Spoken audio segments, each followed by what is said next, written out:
The Addiction Podcast, Point of No Return. Kim Porter, thank you for being with us today. And you are sharing something that I think our listeners are going to enjoy hearing. I sure hope so. Thank you so much for having me, Joni. Absolutely. Why are you here? Why is it you want to talk to us? Give us the quick and dirty on why you're here. Well, I think because my life changed dramatically, I guess about 17 years ago when it became painfully obvious that my son had a substance use disorder. And it was before that, but really what threw things into motion was ultimately performing an intervention, hiring a professional interventionist, supporting his willingness to go to treatment, which we were so thankful for. So the intervention happened on March 13th, 2010, and he has been in recovery ever since, which is a miracle. We're so grateful. So that's 16 years. And it was a year later that I had an opportunity to change my life by kind of leaving behind my career as a graphic designer and helped use some of those marketing skills to educate the community, family members in particular, about substance use disorder. The fact that so many of us don't really fully understand this disease, don't understand all the implications on that it has on family members and communities and healthcare systems and all of that. So just that opportunity to speak to the community at large and provide some resources for people like me who've been through this as family members in particular. Well, I appreciate you and I appreciate what you're doing. And I'm super happy that your son is in recovery. We have way too many stories from parents who lose their children to substance use disorder. And that it just always breaks my heart. So I'm glad your son is in recovery. We kind of do a similar thing. We don't have a history of addiction in our family or with either Steve or I, but we feel like it's something that needs to be talked about. It's something that needs to, I don't know that we'll ever actually get rid of the stigma, but it shouldn't have a stigma. And I think, the other thing I think, Kim, that a lot of people don't understand, especially if they have a friend or a loved one in addiction, they don't understand it's not just like an emotional or spiritual thing where the person can just go, "Oh, I'm done. I want to quit." It's physically, emotionally, and spiritually addictive. And a lot of people don't understand that because so many of us, I can have a glass of wine. I don't have to drink the whole bottle and get drunk, and that's me. But there are those who can't do that. Absolutely. We refer to something that is brought up in the big book of Alcoholics Anonymous, which is to see it as an allergy, having a reaction. So you did not have do not have a reaction to alcohol. Someone else, like my son and lots of people in my life, did and had a very dramatic consequences as a result. It doesn't happen overnight.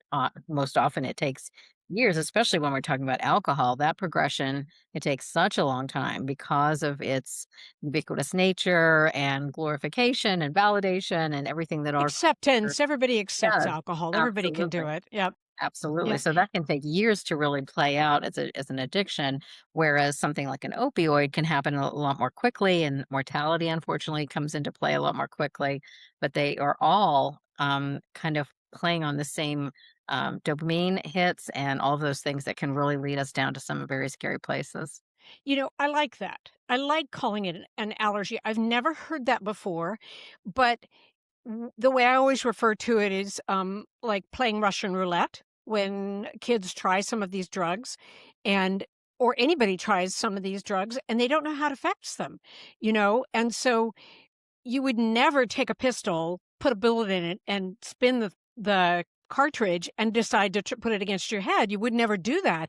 But that's essentially what you do with a lot of these drugs when you try them, because you don't know whether your body has an intolerance, whether you have an emotional intolerance or an allergy, if you will. I like that analogy personally, because yeah, We look actually at people look at people who have a bad reaction to a bee sting. I got a bee sting, it hurt really bad. I hated it. It would hurt me for an hour. Some people can die from a bee sting.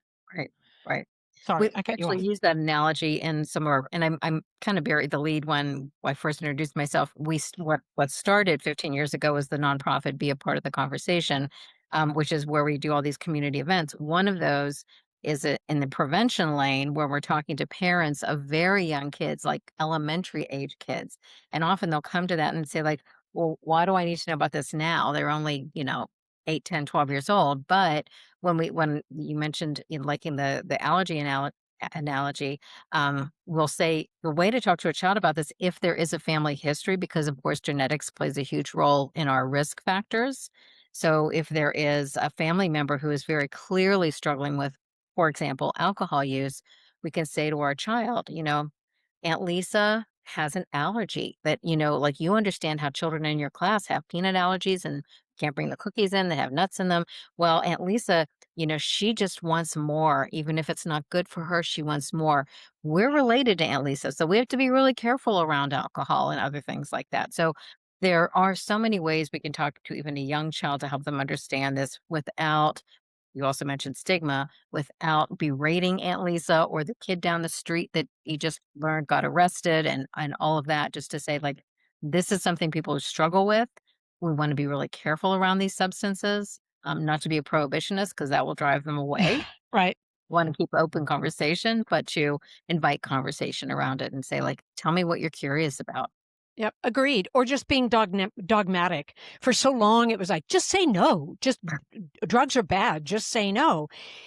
That's easy to tell a child, but so often when you say no, you are raising a red flag that says absolutely yes, no matter what you say. So you can't do it that way either.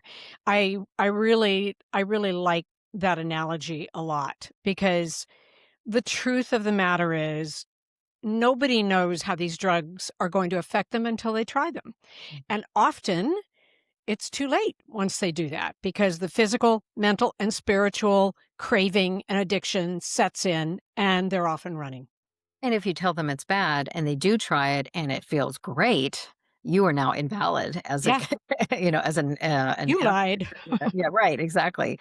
And everything in that young person's body is telling them, like we always say, the accelerator is working really well. The brakes are not working so well. They want to try things. They want to take risks. It's how we learn, frankly, when we're very young. It's how we learn sports and music and language and all of that. And Walking. so right, all of it, and so to imagine that they're going to have the wherewithal to say, like, "No," it is really a disservice, and thankfully, that has gone by the wayside, that model. Yes. And I have always believed that if you educate a young person as to what some of the consequences might be if they do that, that the majority of them, unless they have like a horrible home life or something horrible in their lives, the majority of them will look at that and go, I think I'd rather not try that. You Mhm. know, I Mhm. mean, I grew up when LSD was like, ooh, let's all do LSD. Well, I read something that said when you then have a baby, the baby could have birth defects. And I thought, why would I want to take that risk? So I believe that children can be very smart and they can reason very well if they are given the accurate information. Right. Most children are not thinking about what's gonna happen to me, though, later. That was very That's mature, true. so that is very mature of you. Most are you try to tell them this is gonna affect your college, applications, whatever, that kinda stuff. They just are very much in that impulsivity, thinking about today, not thinking about down the road. However, having said that, it's really like 2/3 of young people don't try substances, so when we hear kids say, everybody does it, that is actually inaccurate. So we also want to make sure those social norms are understood in a better way, that they want that validation that everybody does this, but they do not. That's a good point. And the truth of the matter is, everybody does not do it. And I was just thinking, excuse me for jumping on your bandwagon, but it would make sense to me, and I have young grandchildren, so this conversation may take place at some point. I don't know. They go to private schools. They're not around drug use. So for now, it's not something that they're exposed to. But I would say, look at the people that you know do this. How do they act? What do you think? Do you like that? Do you know what I mean? Like, because like when someone gets drunk, oftentimes they're silly, they can be loud, they can be, um, what's the word? I don't know, maybe taking too much risk, and you kinda go, "Ooh, I don't think I wanna do that," like jumping off a second story into a pool or something. So you could ask, how does that look to you? You know Lee Steinberg as the legendary sports agent who inspired the film Jerry Maguire. But the story he's sharing now isn't about superstar athletes or record breaking contracts. It's about what happens when life completely falls apart and how you rebuild from the ground up. In his new book, The Comeback, a playbook for turning life's setbacks into victories, Lee opens up with honesty and courage about his battle with alcoholism. He takes you right into those rock bottom moments, sitting in his parents' home after losing everything, reaching for the cheapest bottle of vodka he could find. It's raw, it's real, and it's something many people can relate to. But this book isn't just about the fall, it's about the rise. Lee lays out 9 powerful pillars of resilience, things like accountability, courage, and rebuilding trust. The same principles that helped him reach 16 years of sobriety. And he weaves in stories from clients like Troy Aikman and Steve Young, showing that even the biggest names face setbacks and find their strength again. If you or someone you love is navigating a tough chapter, or you just need a roadmap for reinvention, The Comeback, a playbook for turning life's setbacks into victories, is a powerful place to start. You can get your copy on Amazon today.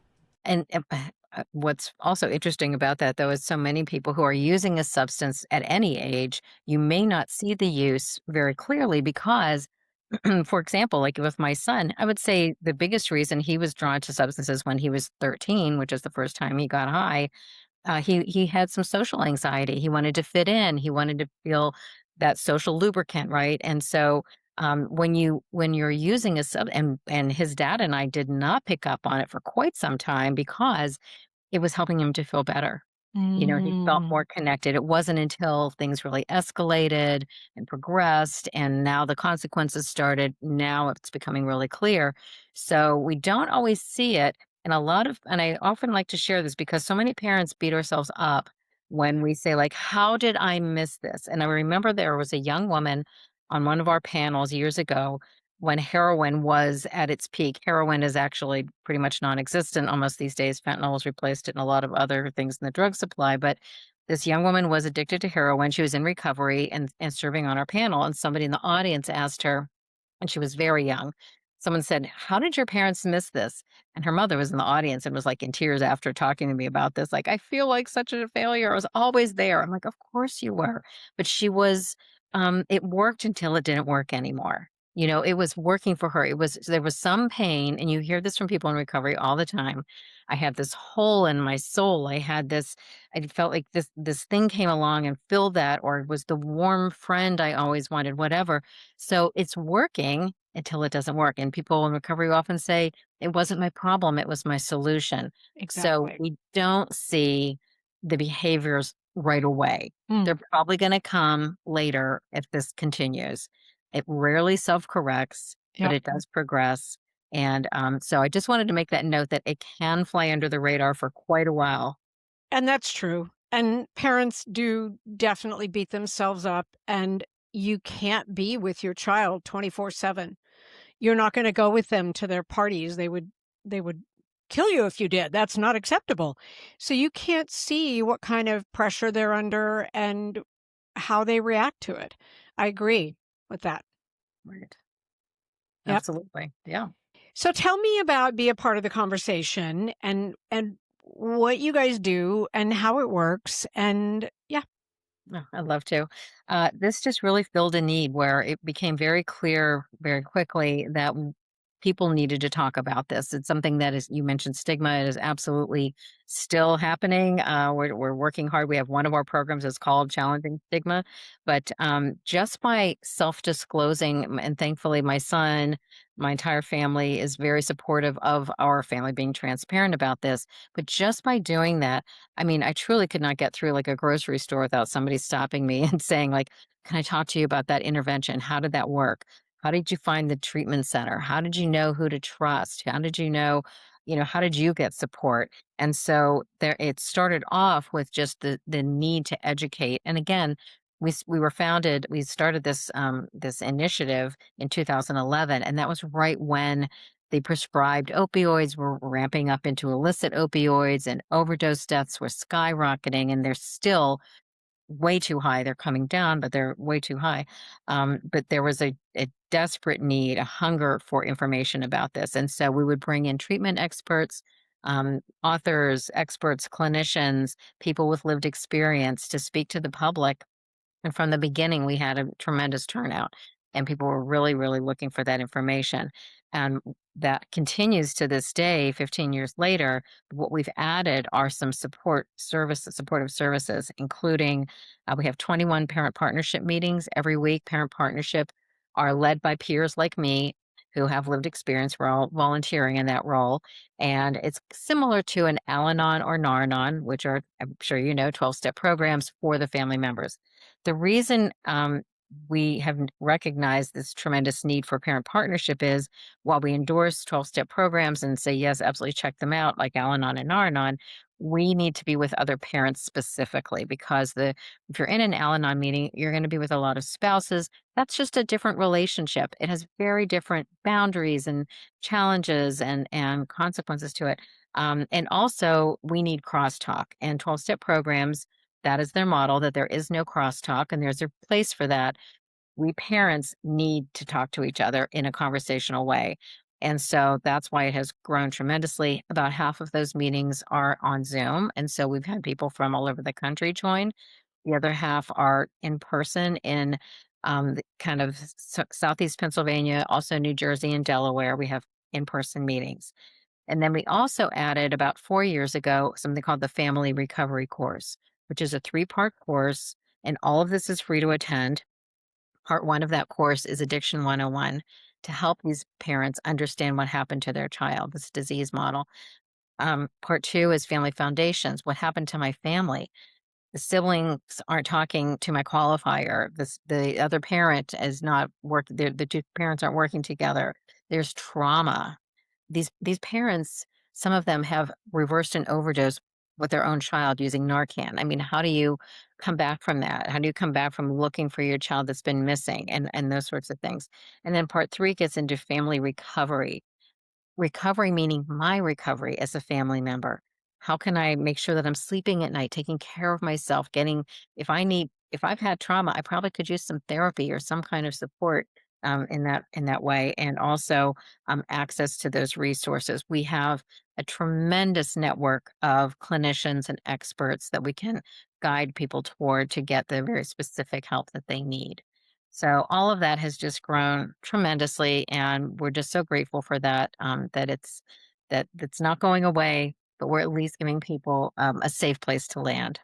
And And I can't applaud you enough for doing this because I just feel like so often parents don't want to talk about it. And if they do want to talk about it, they don't know who to talk to. And I think that you offer them a place to do that, which is huge because every time I have someone on the podcast, I hear something new. And I hope that our listeners hear something new, something that maybe will help them get their loved one into recovery or or do the recovery themselves, do the intervention themselves or find an interventionist or do something about it. Because I think one of the most devastating things is when you don't do anything because you don't know what to do. right. So much in this culture, I feel that we look at the person who's struggling with substance use and expect them to make the change. You know, they're embroiled in a disease that might take their life, and we're expecting them to just get it together. Come on, don't you see what you're doing? Well, no, they can't. All they know is this is oxygen for me. I can't live without this. And it's quite literally, they could die if they stop using it overnight. So we don't want them to do this alone. So that's our goal, is to reach all of the scaffolding around that person who might have the wherewithal to say, I'm here to support you.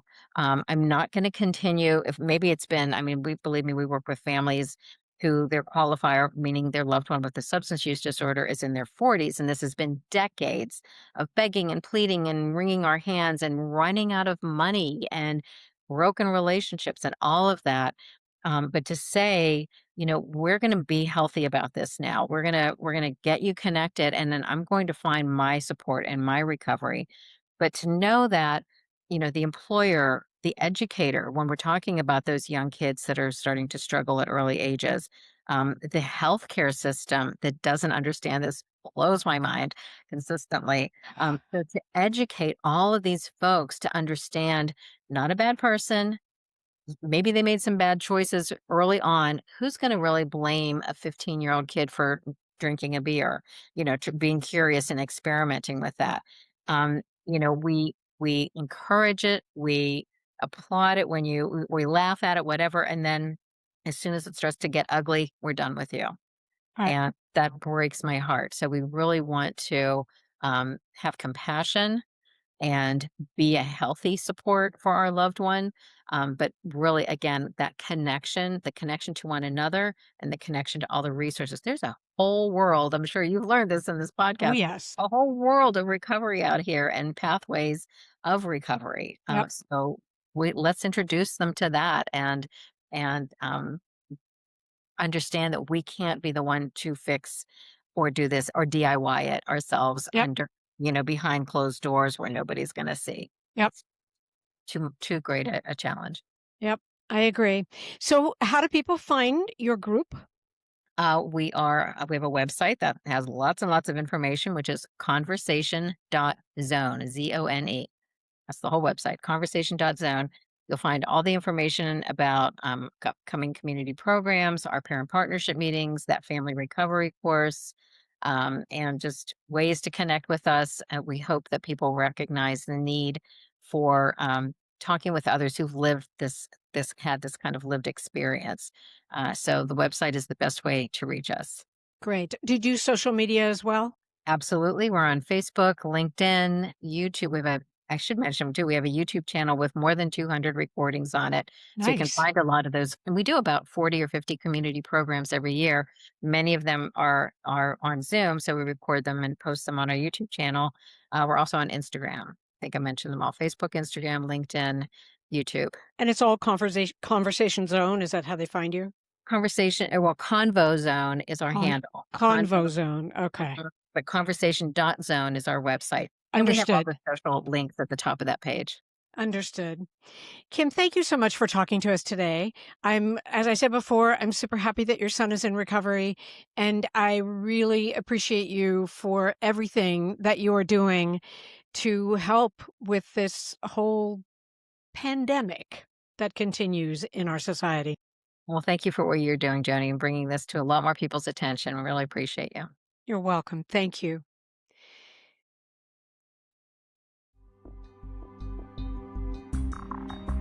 You have been listening to the Addiction Podcast, Point of No Return. For more information, reach out to us on Facebook or go to www.theaddictionpodcast.com.